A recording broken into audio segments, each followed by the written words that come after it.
ঢাকার উত্তরার দিয়াবাড়ি এলাকায় মাইলস্টোন স্কুল অ্যান্ড কলেজে বাংলাদেশ বিমান বাহিনীর একটি প্রশিক্ষণ যুদ্ধবিমান F-7 বিধ্বস্ত হয়ে অন্তত ১৯ জন নিহত হয়েছে। নিহত ব্যক্তিদের মধ্যে বেশিরভাগ স্কুল কলেজের শিক্ষার্থী, আহত হয়েছে আরও শতাধিক, যাদের অনেকে আশঙ্কাজনক অবস্থায় রাজধানীর বিভিন্ন হাসপাতালে চিকিৎসাধীন রয়েছে।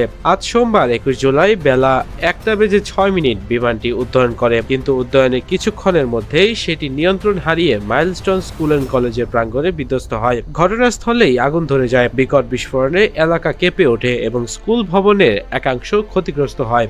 আইএসপিআর এক বিবৃতিতে দুর্ঘটনার সত্যতা নিশ্চিত করেছে। দুর্ঘটনার পরপরই ফায়ার সার্ভিস, আইন শৃঙ্খলা রক্ষাকারী বাহিনী ও উদ্ধারকারী দল ঘটনাস্থলে পৌঁছে আগুন নিয়ন্ত্রণে আনে এবং হতাহত ব্যক্তিদের হাসপাতালে পাঠানো হয়। ফায়ার সার্ভিসের মহাপরিচালক ব্রিগেডিয়ার জেনারেল মাহমুদ জাহেদ কামাল ঘটনাস্থলে সাংবাদিকদের বলেন, এখন পর্যন্ত ১৯ জনের মৃত্যু নিশ্চিত হয়েছে। আহত ব্যক্তিদের মধ্যে ৮৩ জনকে রাজধানীর বিভিন্ন হাসপাতালে চিকিৎসা দেওয়া হচ্ছে।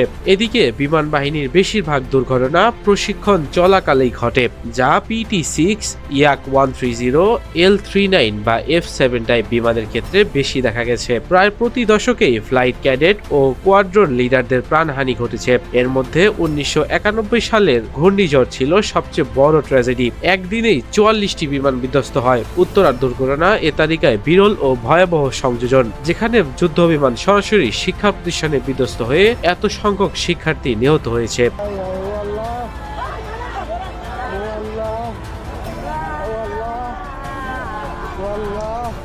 মামুন মণ্ডল, খবর বাংলাদেশ, ঢাকা।